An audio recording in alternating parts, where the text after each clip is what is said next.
নমস্কার বন্ধুরা, আপনারা দেখতে পাচ্ছেন যে আমরা প্রিভিয়াস 13 বছরের যে আমরা সিরিজ আমরা হাতে নিয়েছি।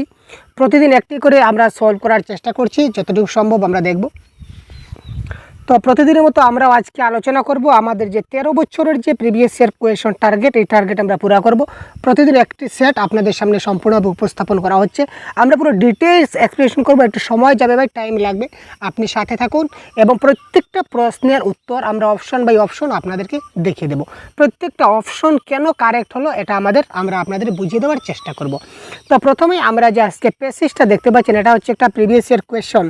তো এই প্রিভিয়াস ইয়ার কোয়েশনটি আমি সবার আগে জানিয়ে দিই, এটা হচ্ছে 2021-এর যে জানুয়ারি মাসে যে সিটেট পরীক্ষা হয়েছিল তার পেপার 2। ইয়েস, আপনারা ঠিক শুনছেন, পেপার 2 এর কোয়েশন পেপার। তো পেপার 2 পেপার 1 সে যাই হোক না কেন, সেটা সবগুলো সিলেবাস প্রায় সমান থাকে, আপনারা সবাই জানেন। তো এটা হচ্ছে 2021-এর পেপার 2 এর জানুয়ারি মাসের কোয়েশন পেপার আমার হাতে রয়েছে। তো এখানে আমরা দেখতে পাচ্ছি একটা প্যাসেজ রয়েছে, ঠিক আছে, একটা প্যাসেজ রয়েছে। তো এই প্যাসেজ থেকে কি করে কারেক্ট আনসার করতে হয়, অর্থাৎ একটা প্যাসেজ থেকে কি করে কারেক্ট আনসার করতে হয় সেটা আমরা প্রথমে শিখব। তারপর আমরা কবিতা একটা দেখব। তারপর আমরা প্যাডাগজির যে 15 মার্কস থাকে সম্পূর্ণ, অর্থাৎ সম্পূর্ণ এই প্রশ্নপত্রে যে 30 মার্কস আসছে, এই সবগুলো আমরা আজকে কভার করব। একদম সাথে থাকুন। তো সবার প্রথমে আমরা যাই কোয়েশ্চন নাম্বার 91। প্রথমে আমরা কোয়েশ্চনে যাব, প্যাসেজ আমরা প্রথমে পড়ব না, প্যাসেজ পড়ে সময় নষ্ট করব না। নেওড়া ভ্যালির জঙ্গলে কয়টি প্রজাতির বিড়াল গোত্রের প্রাণী বাস করে? প্রশ্নটা দেখলাম কি, নেওড়া ভ্যালির জঙ্গলে কয়টি প্রজাতির বিড়াল গোত্রের প্রাণী বাস করে। জেনারেল একটা আইডিয়া, যেটা 100% বলা যায় না, কিছুটা আইডিয়া যেটা বলতে পারি, সেটা হচ্ছে প্রথম যেটা প্রশ্ন সেটা প্রথম প্যারাগ্রাফে থাকে না, সেটা 2 নম্বর কিংবা 3 নম্বর প্যারাগ্রাফে থাকে। ইটস জেনারেল আইডিয়া আর কি, মানে সবসময় যে তা 100% কারেক্ট হবে তা নয়। তো প্রথমে আমরা প্রেফার দেব 2 নম্বর বা 3 নম্বর প্যারাগ্রাফে। এখানে দেখুন কোথাও এই ধরনের কোনো কিছু আছে নাকি না, এই দেখুন পেয়ে গেছি। নামডাফা অরণ্যের পর নেওড়া ভ্যালি হচ্ছে দ্বিতীয় অরণ্য যেখানে 7 প্রজাতির বিড়াল গোত্রের প্রাণীর দেখা মেলে। একদম হুবহু প্রশ্ন, হুবহু কারেক্ট আনসার পেয়ে গেলাম যে নেওড়া ভ্যালির জঙ্গলে কয় প্রজাতির বিড়াল দেখা যায় ভাই? 7 প্রজাতির বিড়াল দেখা যায়। সুতরাং 7 প্রজাতি ইজ দ্য অপশন নাম্বার 4। তো option number 4 is the right answer. ঠিক আছে, তারপর দেখি, মালিঙ্গা বন বাঘের পক্ষে শিকারের জন্য সুবিধাজনক নয় কেন? একটা বন আছে, বনের নাম একটা জঙ্গল, একটা ঘন জঙ্গল, ঘন জঙ্গলের নাম হচ্ছে মালিঙ্গা জঙ্গল। সেই মালিঙ্গা জঙ্গলটা বাঘের পক্ষে শিকারের জন্য সুবিধা নয় কেন সেটা বলতে হবে। অপশনগুলো আমরা একবার দেখি। গভীর বাসবনটি বাঘের অবাধ বিচরণের যে সুবিধা নয়, তার মানে কি, তার মানে যে এই যে জঙ্গল যে রয়েছে, এই জঙ্গলে গভীর বাসবন রয়েছে, অনেক বেশি বাসবন থাকার ফলে যে বাঘগুলা মানে যেদিকে ইচ্ছে সেদিকে তারা বিচরণ করতে পারে না, যার ফলে তারা শিকার করতে পারে না। নাম্বার 2, এই বনটিতে শিকার পাওয়া যায় না। নাম্বার 3, জঙ্গল গভীর হওয়ায় অন্ধকারে বাঘ ভালো দেখতে পায় না। নাম্বার 4, জঙ্গলটি জলে ডুবা, তাই শিকার থাকলেও বাঘ ধরতে পারে না। তো অ্যাকর্ডিং টু দিস অপশন আমরা প্যাসেজে যাব। প্যাসেজে গিয়ে আমরা একটু হালকা চোখ বোলাবো। এখানে দেখুন হাজার হাজার এই যে মালিঙ্গা বাঁশের বন নিয়ে কিছুটা চিন্তিত বিশেষজ্ঞ মহল। হাজার হাজার বছর ধরে গজিয়ে ওঠা বাঁশের গভীর এই বন বাঘের অবাধ বিচরণের পক্ষে সুবিধা নয়। গভীর বাসবনের শিকার লুকিয়ে পড়লে বাঘের আর কিছু করার থাকে না। তার মানে এখানে বাঘ শিকার করতে পারে না, বাঘের শিকারের পক্ষে সেটা সুবিধাজনক নয়। কেন? কারণ কি, গভীর বাসবনের মধ্যে যদি শিকারটা লুকিয়ে থাকে তখন বাঘ আর কিছু করতে পারে না, বাঘ সেদিকে অবাধে চলাফেরা করতে পারে না। তো এই ক্ষেত্রে কারেক্ট আনসার আমাদের কোয়েশ্চন নাম্বার 92-র কারেক্ট আনসার দেখুন। এক্ষেত্রে কারেক্ট আনসার বুঝতে পারছেন কোনটি হবে? কারেক্ট আনসার হচ্ছে অপশন নাম্বার 1, গভীর বাসবনটি বাঘের অবাধ বিচরণের জন্য সুবিধা নয়। তো প্যাসেজ থেকে আনসার বের করা অনেক সহজ ভাই। 1টি 2টি বা 5টি প্যাসেজ আপনারা নিজে থেকে নিজে সলভ করুন বা আমাদের সঙ্গে সলভ করুন, তারপর দেখবেন যে আপনি 100% কারেক্ট আনসার, যে প্যাসেজ থেকে 15 মার্ক আপনি পাবেন। কোনো ভেজাল নেই, কোনো সমস্যা নেই। শুধুমাত্র ব্যাকরণের একটা সামান্য ধারণা আপনার থাকতে হবে, তেমন বেশি না, মোটামুটি একটা ব্যাকরণের বেসিক নলেজ থাকলে আপনার হলো। এবার দেখুন, চৌদাফেরি এলাকায় বাঘের ছবি কার ক্যামেরায় ধরা পড়েছিল? রবিকান্ত সিনহা, অনিমেষ বসু, অজিত রায় নাকি উজ্জ্বল ঘোষ? তো চৌদাফেরি এলাকায় বাঘের ছবি কার ক্যামেরায় ধরা পড়ে? তো এখানে কারেক্ট আনসার আমরা দেখি, কোথায় রয়েছে? আচ্ছা, এবার এখান থেকে একটু চোখ বুলাই তো দেখি। ফের মালিঙ্গা বাসবনে দেখা মিলল শার্দুল সম্রাটের, এবার বাগমামার দেখা পেলেন বনকর্মী অজিত রায়। 3 ফেব্রুয়ারি সন্ধ্যে 6টার পর নেওড়াবেলির জাতীয় উদ্যানের চৌরাফেরি এলাকায় বাঘের ছবি দেখা পড়ে তার ক্যামেরায়। দেখুন, চৌরাফেরি এলাকায় বাঘের ছবি ধরা পড়েছে তার ক্যামেরায়। কার ক্যামেরায়? এখানে কার কথা বলা হয়েছে? বনকর্মী বা ফরেস্ট অফিসার অজিত রায়। ঠিক আছে, বনকর্মী ফরেস্ট অফিসার অজিত রায়ের ক্যামেরায় বাঘের ছবিটা কী করেছে? ধরা পড়েছে। সুতরাং এই ক্ষেত্রে Ajit Roy is the right answer of this question, option number 3। তারপর দেখুন কোয়েশ্চন নাম্বার 94-এ কী বলেছে? নাদুস নুদুস শব্দটির বিপরীত অর্থ কোনটি? এটা একটা বাংলা ব্যাকরণের প্রশ্ন। দেখুন, বিপরীত শব্দ আপনারা জানেন, তো কারেক্ট আনসার কী হয় খুব তাড়াতাড়ি আমাদের কমেন্ট বক্সে জানিয়ে দিন ভাই, কারেক্ট আনসার কী হতে পারে? রুগা পাতলা, মোটা সুটা, নাকি ছোটোখাটো, নাকি যুবদুবু? এক্ষেত্রে নাডুস নুডুস শব্দের বিপরীত অর্থ কী? এটা কারেক্ট আনসার কী হবে? মোটা পাতলা। 94-এ কারেক্ট আনসার কী? অপশন নাম্বার 1, রুগা পাতলা। তারপর দেখুন, গভীর বাসবনে শিকার লুকিয়ে পড়লে বাঘের কিছু করার থাকে না। এই বাক্যটিতে গভীর বাসবনে কোন কারক? গভীর বাসবনে যদি কোনো শিকার লুকিয়ে থাকে তাহলে বাঘের কিছু করার থাকে না। এখানে গভীর বাসবনেটা কোন কারক? তো দেখুন, কারক বিভক্তির ক্লাস যদি দেখে না থাকেন অবশ্যই দেখে নেবেন আপনারা। এখানে বলেছে কি কোথায় শিকার লুকিয়ে থাকলে বাঘের কিছু করার থাকে না? গভীর বাসবনে। তার মানে কোথায় দিয়ে প্রশ্ন করলাম, সুতরাং সেটা আমাদের কারেক্ট আনসার কী হয়ে যাবে? এটা কারেক্ট আনসার হয়ে যাবে কি ভাই? অধিকরণ, কারক ইজ দ্য রাইট আনসার। তারপর দেখুন কি বলেছে প্রশ্ন হয়, গোটা বিশ্ব থেকে যখন বাঘের অবলুপ্তির খবর বেশি এসেছে তখন প্রমাণিত। এখানে দেখুন সরল, জটিল, যৌগিক এবং মিশ্র। এই বাক্যের মধ্যে দেখুন যখন তখন রয়েছে। ঠিক আছে, আর কিছু বাক্য সম্পূর্ণভাবে পড়ার প্রয়োজন নাই ভাই। যদি বাক্যের মধ্যে আপনি দেখতে পাচ্ছেন যখন তখন রয়েছে, তো যদি কোনো বাক্যের মধ্যে যখন তখন থাকে তখন সেটা কী বাক্য হয়? জটিল বাক্য হয়। আমরা কনসেপ্টের কাছে বলেছিলাম জটিল বাক্য হয়। তারপর দেখে নেওয়া যাক 97 কী বলেছে। দেখুন, নিচের 4টি বিকল্পের মধ্যে কোন বিকল্পের অর্থই দুটা জঙ্গল? অর্থাৎ নিচের কোন দুইটা জঙ্গলের সমার্থক শব্দ? 97 কি বলেছে? জঙ্গলের সমার্থক শব্দ কোনটি? এখানে দেখুন অরণ্য নিরাজ, বনগিরি, বন অরণ্য, নাকি জলজ নিরাজ?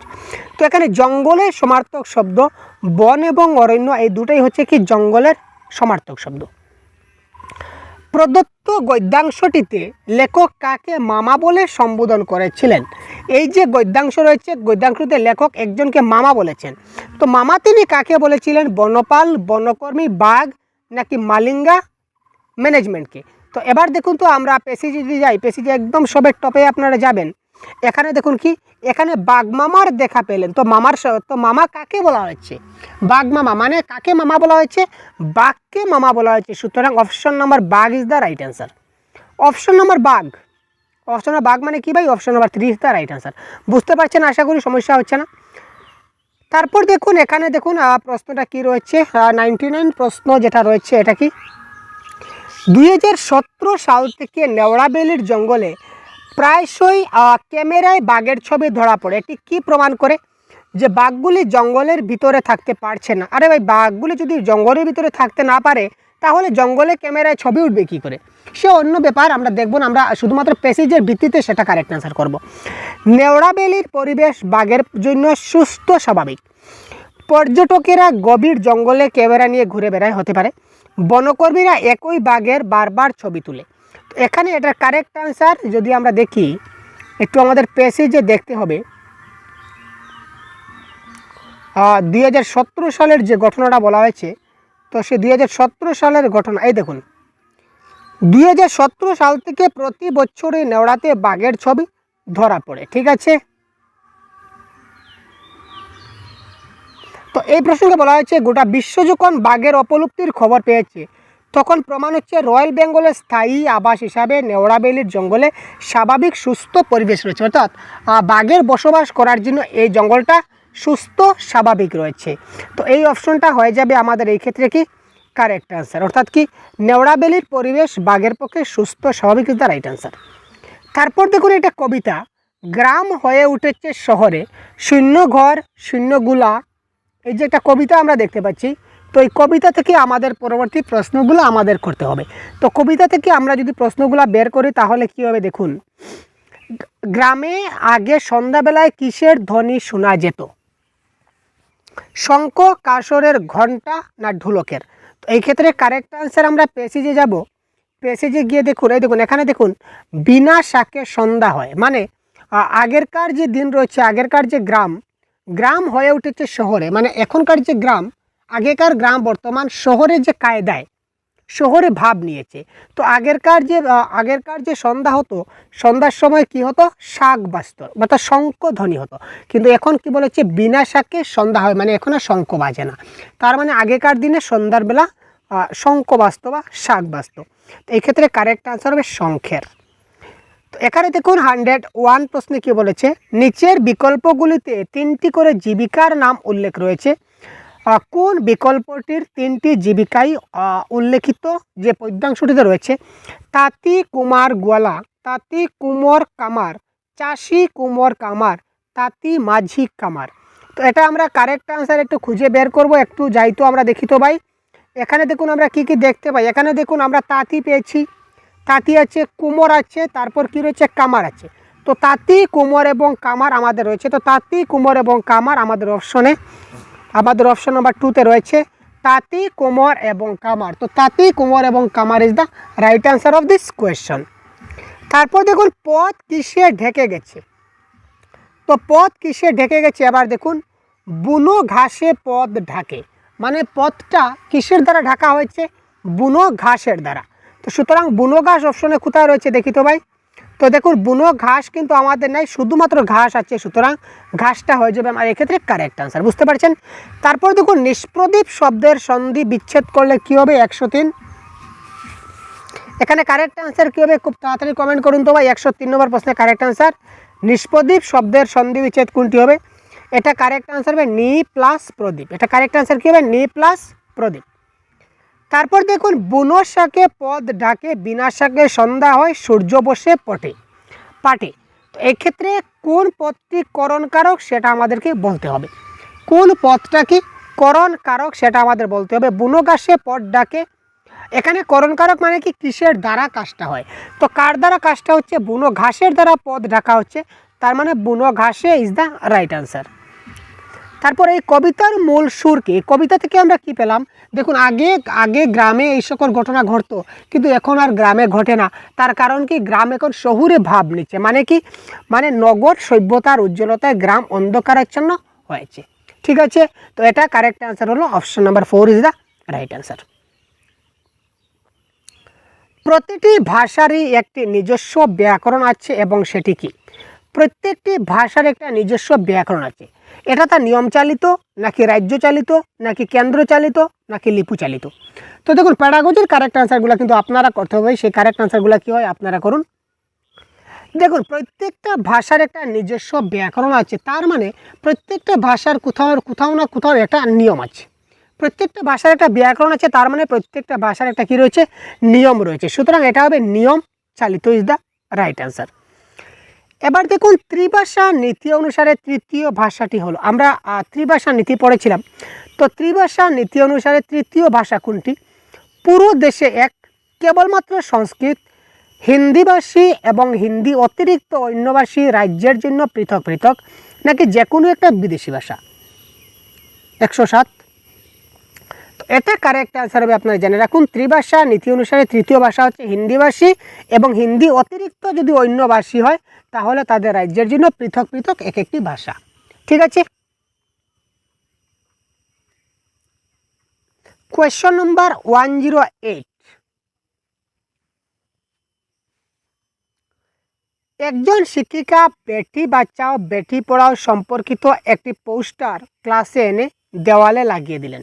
ঠিক আছে, তিনি বেটি বাঁচাও বেটি পড়াও সম্পর্কিত একটা পোস্টার তিনি তার ক্লাসে এনে দেওয়ালে লাগিয়ে দিলেন।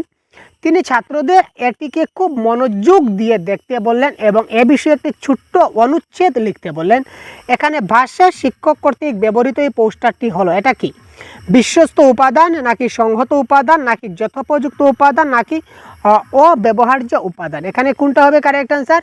তিনি বেটি বাঁচাও বেটি পড়াও একটা পোস্টার ক্লাসে এনে লাগালেন এবং বললেন যে পোস্টারগুলো তোমরা ভালো করে দেখো মনোযোগ দিয়ে এবং এই বিষয়ে ছোট্ট একটা অনুচ্ছেদ লেখো।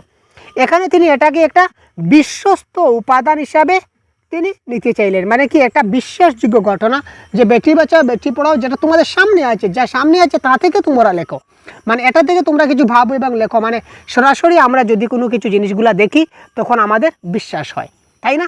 দ্যাট ইজ কল্ড বিশ্বস্ত উপাদান বা অথেন্টিক ম্যাটেরিয়াল। স্বতঃস্ফূর্ততার অর্থ কি? স্বতঃস্ফূর্ততা এর অর্থ কি? কোয়েশ্চন নম্বর 109।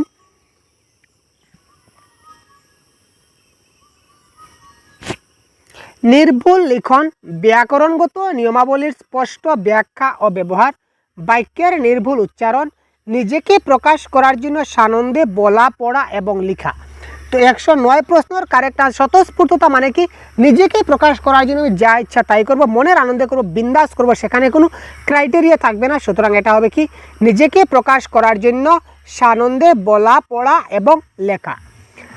তারপর দেখুন কি বলেছে, পঠনের নিম্ন ঊর্ধ্ব কর্মসাধন পদ্ধতি। নিম্ন ঊর্ধ্ব কর্মসাধন মানে কি? মানে হচ্ছে কি বটম আপ অ্যাপ্রোচ। কি অ্যাপ্রোচ? কি অ্যাপ্রোচ ভাই? Bottom up approach. ঠিক আছে, এটা হচ্ছে বটম আপ অ্যাপ্রোচ। তো আমরা গত ক্লাসে ডিসকাস করেছিলাম যে বটম আপ অ্যাপ্রোচ মানে কি ছোট থেকে বড়র দিকে যাব। প্রথমে সবচেয়ে ছোট আমরা চাইবো, তারপর বড় যাব। তো এখানে দেখুন ধ্বনি, আর তারপর সিলেবল, তারপর বাক্য, তারপর শব্দ, তারপর অক্ষর। কোনটা আমাদের এই ক্ষেত্রে আর সবচেয়ে ছোট দেখাচ্ছে? আবার বলুন তো, 110-এর সবচেয়ে ছোট হচ্ছে এখানে কি ধ্বনি। প্রথমেই আমরা ধ্বনি থেকে শুরু করব। তারপর ধ্বনি, ধ্বনি পরে কিসের ধ্বনি? সেটা হচ্ছে লেটারের ধ্বনি। তারপর এটা হচ্ছে 1 নম্বরে, তারপর আসবে 2 নম্বরে, তাই না? তো এরপরে আমরা কি করব? লেটার শিখলাম। তারপর দুটি লেটার দিয়ে, যেমন আমরা অ আ শিখলাম, তারপর আমরা কল কলম এইগুলা শিখলাম, দ্যাট ইজ কল, যেটাকে বলে সিলেবল, এটা আসে 3 নম্বরে। তারপর আমরা এগুলো দিয়ে শব্দ গঠন করব এবং তারপর আমরা বাক্য গঠন করব। আর বাক্যর পরে আমরা যাব প্যারাগ্রাফ, তারপর প্যাসেজ, তারপর ইত্যাদি ইত্যাদি, গল্প, তারপর গল্প থেকে কাব্য, তারপর অনেক বড় বড় গ্রন্থ, অনেক কিছু, তাই না? তো প্রথমেই আমাদের ধ্বনি, মানে এটা থাকবে প্রথমে। তো এটা প্রথমে থাকবে, মানে এই অপশনটা কেটে দিই, এটা প্রথমে আছে, মানে যে কোনো এটা হতে পারে। তো এরপরে তারপর ইটা থাকবে সেকেন্ডে। তো এইটা সেকেন্ডে, ইটা সেকেন্ডে, অপশন নাম্বার 3-তে রয়েছে। দেখুন কারেক্ট আনসার AEBDC। ঠিক আছে, এটা হবে কারেক্ট আনসার। সুতরাং যদি আমরা কি বলেছে বটম আপ অ্যাপ্রোচ যদি বলি, তো বটম আপ অ্যাপ্রোচে প্রথমে ধ্বনি আসবে, তারপর অক্ষর আসবে, তারপর সিলেবল আসবে, তারপর শব্দ আসবে, তারপর বাক্য আসবে। আর এটা যদি বটম আপ না হয়ে প্রশ্নে যদি আপনাকে টপ ডাউন বলতো, টপ ডাউন মানে উপর থেকে নিচ, তাহলে সবার প্রথমে থাকতো আমাদের সি, মানে 5 নম্বরটা সবার উপরে সি। প্রথমে বাক্য থেকে শুরু করব, সেটা কারেক্ট আনসার এইভাবে হতো। যদি টপ ডাউন হতো তাহলে কারেক্ট আনসার হতো সি, তারপর সেন্টেন্স পরে তারপর বাক্য মানে হচ্ছে ডি, তারপর সিলেবল মানে হচ্ছে বি, তারপর অক্ষর মানে ই, তারপর সাউন্ড মানে এ। এই ধরনের হতো কারেক্ট আনসার যদি টপ ডাউন হতো। তো এটা বটম আপ গতিকে এই ধরনের কারেক্ট আনসার। আশা করি আপনারা বুঝতে পেরেছেন। তারপর দেখুন 111, ভাষা অর্জনের সামাজিক ভাব বিনিময়, মানে সোশিয়াল ইন্টারেকশনের নিয়মগুলির নিচের কোনটি বিশ্বাসের উপর নির্ভরশীল বা ভিত্তিশীল? 111 আমরা প্রত্যেকটা পয়েন্ট দেখব এবং সামাজিক ভাব বিনিময় বা সোশিয়াল ইন্টারেকশন যেখানে হবে সেটা কারেক্ট আনসার করব। নাম্বার 1 দেখি, ভাষা শিক্ষার্থীর যথোপযুক্ত বোধগম্যের বা বুদ্ধ জ্ঞানের বিকাশে প্রয়োজন এবং বোধগম্যতার একটু দূরস্থের ব্যবহার। এখানে হাইয়ার লেভেল ডিফিকাল্টি, আমরা কেন শিশুদেরকে আমরা হাইয়ার লেভেল ডিফিকাল্টি কখনো করব না। সুতরাং 1 নম্বর অপশন আমাদের কাটা গেল। ঠিক আছে, তারপর দেখুন পাঠ্যক্রমের অন্তর্গত ভাষার উপর জোর দিয়ে শেখা সম্ভব। আমরা শুধুমাত্র ল্যাঙ্গুয়েজ অ্যাক্রস দ্য কারিকুলাম, শুধুমাত্র পাঠ্যক্রমের উপর আমরা জোর দেব না, শুধুমাত্র যেখানে থাকবে সেটা আপনারা কেটে দেবেন। তারপর দেখুন ভাষা শিক্ষা তখনই সম্ভব হয় যখন তারা অনুকরণ এবং যোগ্যতা বৃত্তির সুযোগ পায়। ঠিক আছে, তারপর অপশন 4 দেখি, ভাষা শিক্ষার্থীর অন্যান্যদের সাথে আলোচনা। ইয়েস, আমরা কি বলেছিলাম? আর সামাজিক ইন্টারাকশন, সোশিয়াল ইন্টারাকশন। তো সোশিয়াল ইন্টারাকশন তখনই হবে যখন তারা অন্যান্যদের সাথে আলোচনা করবে এবং যে কোনো বিষয়, এখানে শব্দার্থ বিচারগত বলেছে, এখানে অন্য কিছু দিতে পারে, আলটিমেটলি আলোচনার সুযোগ সুবিধা পাবে বা আলাপ আলোচনা করতে পারবে। এটা হবে কি কারেক্ট আনসার। সুতরাং এই ক্ষেত্রে option number 4 is the right answer. তারপর দেখছি 112 প্রশ্নে কি বলেছে, অনুমান বা প্রেডিকশন একটি সহ দক্ষতা হিসাবে কিসের সঙ্গে যুক্ত? সহ দক্ষতা মানে কি সাব স্কিল। এটা কার সাব স্কিল? প্রেডিকশন মনে রাখবেন, প্রেডিকশনটা হচ্ছে কি রিডিংয়ের সাব স্কিল। ঠিক আছে, আমি একটা ক্লাস দিয়েছিলাম ল্যাঙ্গুয়েজ স্কিলে, তো সেখানে সবগুলো সাব স্কিল ডিসকাস করেছিলাম। ড্রাফটিং হচ্ছে কার, ড্রাফটিং এডিটিং এইগুলো হচ্ছে রাইটিংয়ের সাব স্কিল। আর এই যে রিডিংটা হচ্ছে কি আমাদের পঠনের সাব স্কিল। প্রেডিকশনটা হচ্ছে পঠনের সাব স্কিল। ঠিক আছে, ভালো চাকরির সুযোগ পাওয়ার জন্য যখন একটি ছাত্র একটি ভাষা শিখে তখন তার ভাষা শেখার উৎসাহটি স্বকীয়, পরকীয়, কর্মকেন্দ্রিক নাকি অহংকেন্দ্রিক? একজন ছাত্র একটা নতুন ভাষা শিখছে, কেন শিখছে? কারণ সে ওই যদি ভাষাটা শিখে নেয় তাহলে সে চাকরি পেয়ে যাবে। তার মোটিভ এটাই যে আমি যদি ভাষাটা শিখতে পারি তাহলে আমি চাকরি পেয়ে যাব। তখন এই যে ভাষাটা শিখছে, সেই ভাষা শেখার যে উৎসাহ সেটা হচ্ছে কি পরকীয় বা এক্সটেন্সটিক। ঠিক আছে ভাই, কারণ সে অন্যের জন্য ভাষাটা শিখছে। 114 প্রশ্ন কি বলেছে দেখি। একটি কার্যকরী ভাষা শিক্ষার ক্লাসের সর্বাপেক্ষা গুরুত্বপূর্ণ বৈশিষ্ট্য হলো শিক্ষার্থীকে সুযোগ দেওয়া। ইয়েস, একটা কার্যকরী ভাষা শিক্ষার ক্লাসে সবচেয়ে ভালো বেস্ট হচ্ছে কি তাকে সুযোগ দেওয়া। তো কিসের সুযোগ দেব? মূল্যায়ন, অনুকরণ, ভাব বিনিময় না ভুল কম করার সুযোগ দেব? কি হবে কারেক্ট আনসার? 114 আপনারা কমেন্ট করুন তো ভাই, 114 এর কারেক্ট আনসার কি হতে পারে? 114 এর কারেক্ট আনসার কি হতে পারে? একটি কার্যকরী ভাষা শিক্ষার ক্লাসে সর্বাপেক্ষা গুরুত্বপূর্ণ বৈশিষ্ট্য কি, অর্থাৎ ছাত্রদেরকে কি করতে হবে? ছাত্র সুযোগ দেবে। কিসের সুযোগ? আমরা আগে বলেছিলাম যে সোশ্যাল ইন্টারাকশন, সমাজের সঙ্গে যদি তারা ইন্টারাকশন করে বা এজ এ টিচার হিসেবে যদি আমার সঙ্গে তারা